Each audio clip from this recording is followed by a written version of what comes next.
Today I am talking about the benefits of cholesterol and vitamin E during the menopause. Do not go on a low-fat diet. Why? Because our sex hormones are made out of fat and we need them more than ever during the menopause.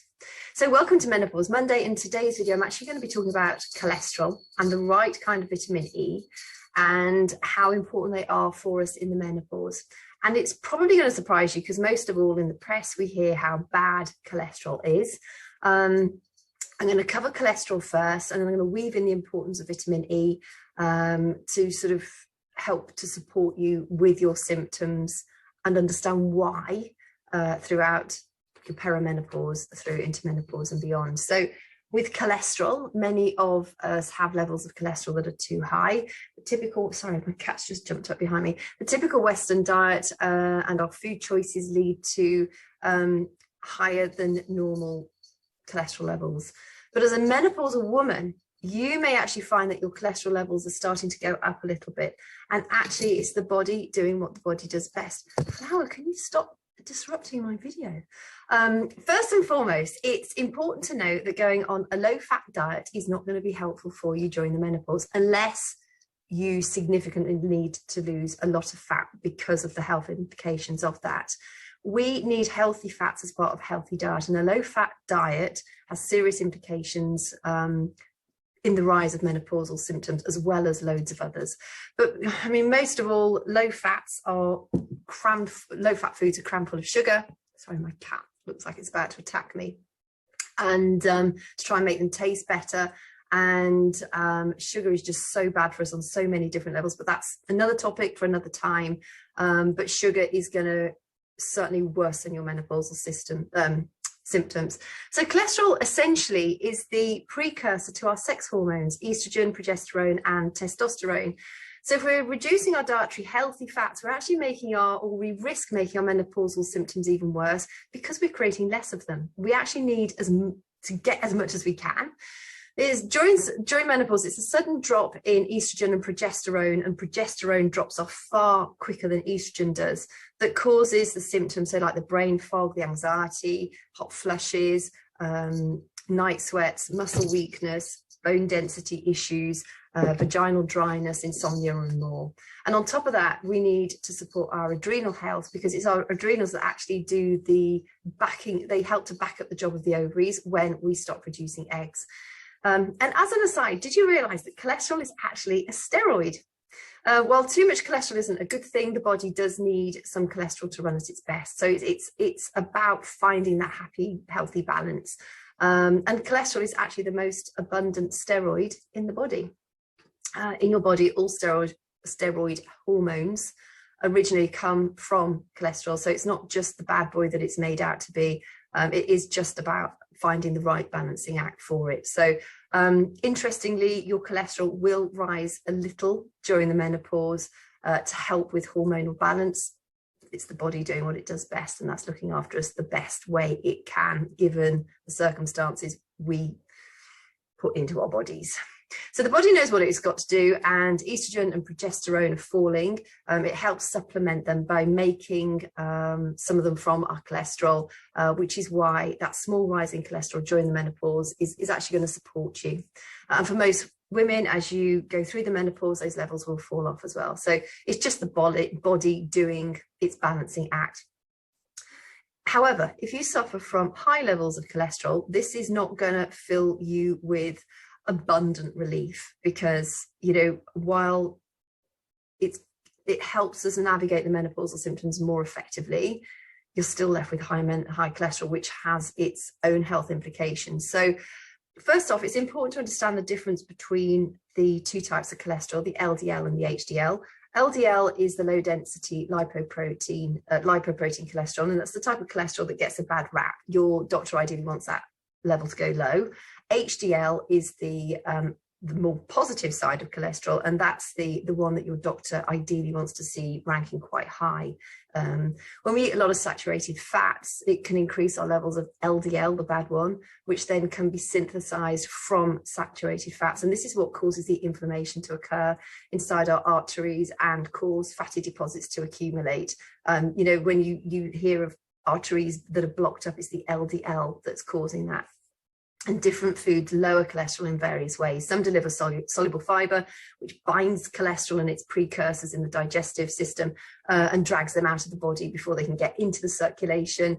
Some contain polyunsaturated fats, and those directly lower LDL levels. And some contain plant stanols and sterols, and those actually block the body from absorbing the LDL cholesterol. And the foods also that you can eat to keep your LDL low, as well as promoting good health, are things like artichokes.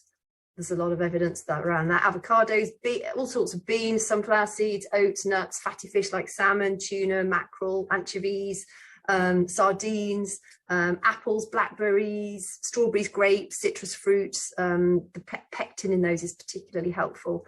And so rather than just focusing on adding one or two of these to your diet, I'd suggest incorporating as many of them as possible on a daily basis. And then the reason I want to cover vitamin E in this video, being as we're talking about fats in general, is the fact that vitamin E is a healthy fat that contains chemicals called tocotrienols that can actually lower cholesterol levels. So essentially it might help slow up the buildup of plaque in the arteries that's caused by the LDL cholesterol. And in general, I mean, vitamin E is really, really good for our health. In any case, quite a bit of us get it naturally from our diet. Vitamin E is stored in the pituitary gland in the brain, and it controls our adrenal function and our ovaries. And so by having a healthy amount of the right kind of vitamin E, you'll be supporting your menopausal system, as the adrenals back up the job of the ovaries once we stop producing eggs. So our adrenal health is really important to focus on during menopause. So which type should you have more of? The type of vitamin E supplement is really, really important because it's not just a single vitamin, it's a group of fat-soluble vitamins known as tocopherols and tocotrienols. And there's 8 that form naturally within each of those subgroups. So there's 4 in tocopherols and 4 in the tocotrienols. So you've got the alpha, the beta, the gamma, and the delta in both of those. So there's actually 8 different types.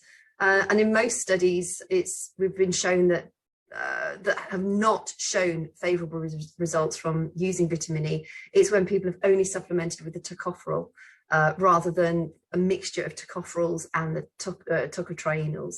So essentially, what does this mean? Basically, to get the most benefit from a vitamin E supplement, you want to be looking for a mixture of tocopherols and tocotrienols. The average actual Western diet contains way more tocopherols than it does tocotrienols. So you want to be making sure that you're getting the tocotrienols too. And I was looking on Amazon, there are quite a few vitamin E supplements that only contain tocopherols, but we generally get enough of those. And you also want to make sure that you're getting all 4 types, so the alpha, beta, gamma, and delta of the tocopherols and the tocotrienols. And the vitamin E supplement say that on the pack, so it's easy enough to find. A recommended daily intake is around about 15 milligrams. Incidentally, if you're obese or you have got significant weight problems, your ability to absorb vitamin E is further reduced. So it's quite hard to overdose on vitamin E. I wouldn't go beyond what is recommended, but I think I remember seeing you were allowed up to an overdose is considered like over 1,000 milligrams, and we need 15. So the daily amount that you'd need is approximately 1 tablespoon of sunflower oil, 23 almonds, and 2 tablespoons of peanut butter or avocado. It's quite a lot. And there's a lot of people that are actually deficient in vitamin E, because when you think we need to be eating that sort of stuff daily, all of those combined daily, many of us aren't doing that. And if you are deficient in vitamin E, these are some of the symptoms that you might get. So things like hot flushes, dry skin, dry or thinning hair, age spots, decreased libido, memory and concentration problems. You might be prone to catching colds and viruses more easily. You might get leg cramps. You may bruise easily. So if you're getting a combination of those symptoms, it might be worth just trying out a vitamin E supplementation, see if it helps, improve those symptoms. And interestingly, there was a study in 2012 that showed that over 3/4 of Britons and Americans are getting less than the recommended daily average of vitamin E. So making up the difference with the right blend of vitamin E will hopefully help resolve some of these issues. And if not, it'll help to significantly reduce the problems, the symptoms that you might be getting as part of being, being a menopausal woman. Also, you need to be aware that taking too much vitamin E can cause blood thinning and also lead to fatal bleeding, sort of the type of stroke which bleed, the hemorrhagic stroke that bleeds in the brain. So all in all, cholesterol plays a really important role in our overall health, as well as helping us balance our hormones. Healthy fats are an absolutely vital part of a healthy life. So for more reasons that I've had chance to cover today, but I will go over healthy fats again in another video. And if high cholesterol is a problem for you, consider lifestyle changes that will support, lowering that LDL and keeping your HDL levels high. On top of a healthy diet, stress management and regular exercise are vital for keeping cholesterol levels in the healthy range. And you may actually be one of those people who has genetically high cholesterol. I'm one of those too, but do not let that be your excuse to not make positive changes. It should be the reason that drives you to make positive change rather than the reason to not make positive change. Even though I was living a healthy lifestyle, I was eating well, I was exercising regularly, my cholesterol levels have always been on the high side. I'm not sure if it's the adaptogen herbs that I drink every day now, or whether it's the type of exercise that I'm doing, or whether it's the fact that I've really got onto the manage your stress bandwagon better. But my cholesterol levels since doing those things have moved into a much healthier range. They'll never be as low as somebody who doesn't have genetically high cholesterol, but they're much better than they were, and they're sort of nudging the top level of the normal healthy range. So I'm pretty happy with that. So thanks for hanging on in there with me. I hope that it's made sense. I know today's topics were a little bit sciencey, but I think they warrant mention because they have an important effect on how we actually manage our menopausal symptoms. And I think it's important to understand that cholesterol isn't the bad boy that we all make it out to be. In certain circumstances, yes, we really do need to work on bringing our cholesterol levels low, down, the LDL. But cholesterol, particularly for us menopausal ladies, has a really important role to play. And just to sort of summarize that, I bang on it in every video, but our adrenal health is just so important to manage when we're going through the menopause. They do back up the job of the ovaries. As soon as we stop producing eggs, the adrenal glands actually help. They produce estrogen. And so when our adrenals are tired because of the stressy lives that we live, and the fact we don't sleep very much these days, or it's hard to get good sleep, and particularly when you're menopausal, it's just like hard because you've got hot flashes and you're feeling stressy and anxiety and anxious. It's our adrenal glands are getting a battering every single day, whether that's from food that we shouldn't be eating, drink that we shouldn't be drinking, the fact that we're not sleeping sufficiently in order to replenish our cells, properly every day. Our adrenal health really is key to getting through the menopause as unscathed as possible.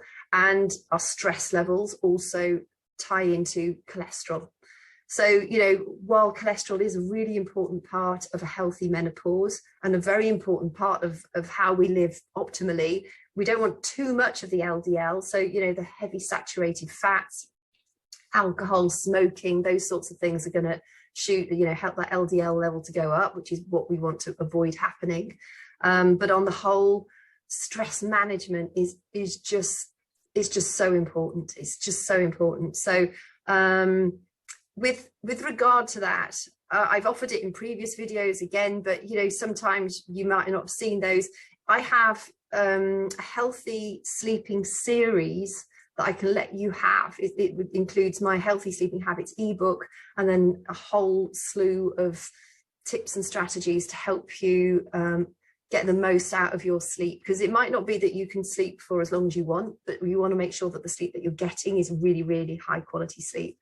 And then secondly to that, I've also got again, a system of reducing your anxiety, managing your stress more effectively. It includes deep breathing techniques, which are scientifically proven to have a massive effect. Everybody, as a psychotherapist, and I specialize in anxiety, and when I say to people, well, you know, deep breathing and the importance, and they just look at me, it's just like, yeah, but that's just really, and it works. I promise you, it works so effectively. So I've got a book on deep breathing, but I've also got again a series of tips and strategies that will help you better cope with your fears and reduce anxiety, which is obviously going to help you manage stress more effectively.